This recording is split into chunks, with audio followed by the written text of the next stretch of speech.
ఆజ్కి bath.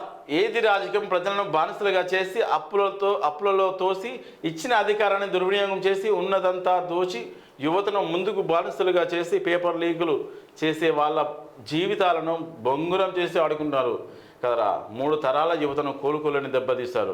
వాళ్ళ బ్రతుకులు ఏంటో తెలియకుండా చేశారు. రైతులకు రుణమాఫీ అంటివి, 3 ఎకరాలు అంటివి, ఉచిత ఎరువులు అంటివి చివరికి ఇయ్యకుండా వాళ్ళ చావుకు కారణమయ్యావు. ఇప్పుడు కొత్తగా వచ్చిన ప్రభుత్వం అయిన కేసీఆర్కు వత్తాసు పలికిన అధికారులను తీసేసి నికార్సైన ఉన్నత అనుభవం అధికారులను పెట్టి యువతను రైతులను ఆదుకునే వాళ్లకు పెద్ద దిక్కు కావాలని కోరుకున్నారు. వికారాబాద్ శేఖర్ వాస్తవానికి ఈ కేసీఆర్ మీద రాస్తారు ఇది ఆర్టికల్. ఇది ఆజ్కి బాదు ఏమని చెప్పిండు, మొత్తం ఉన్నంత అప్పులు అయితే వాస్తవం చేసినావు. 7 లక్షల కోట్ల అప్పు చేసినావు. ఇంట్లో అధికార దుర్వినియోగం విపరీతంగా దుర్వినియోగం అయింది. ఉన్నదంతా దోచి యువతను మందుకు బానిస చేసినాం. వాస్తవానికి డ్రగ్స్ ఎంత తయారైంది అంటే, డ్రగ్స్ అంటే ఇది లిక్కర్ ఆడ ఇద్దరికి ఎంతో కొంత వస్తాయి, ఇప్పుడు డబల్ ట్రిపుల్ అయిపోయింది.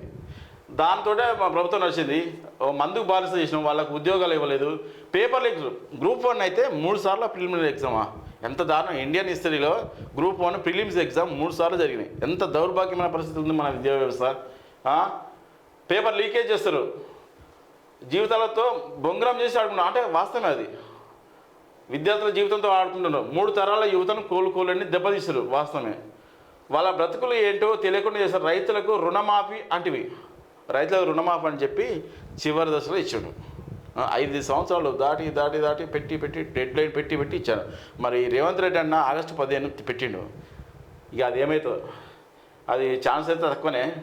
3 ఎకరాలు అంటే 3 ఎకరాల భూమి అన్నాడు లేని వాళ్ళు దళితులకు. ఆ 3 ఎకరాలు అటకెక్కింది.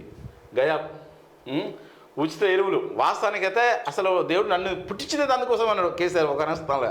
అసలు ఎందుకు పుట్టించిండో, నేను జనాలకు రైతులకు ఉపయోగపడతానని, అందుకోసం నన్ను దేవుడు పుట్టించాను, అందరికి ఉచితంగా ఇస్తాను.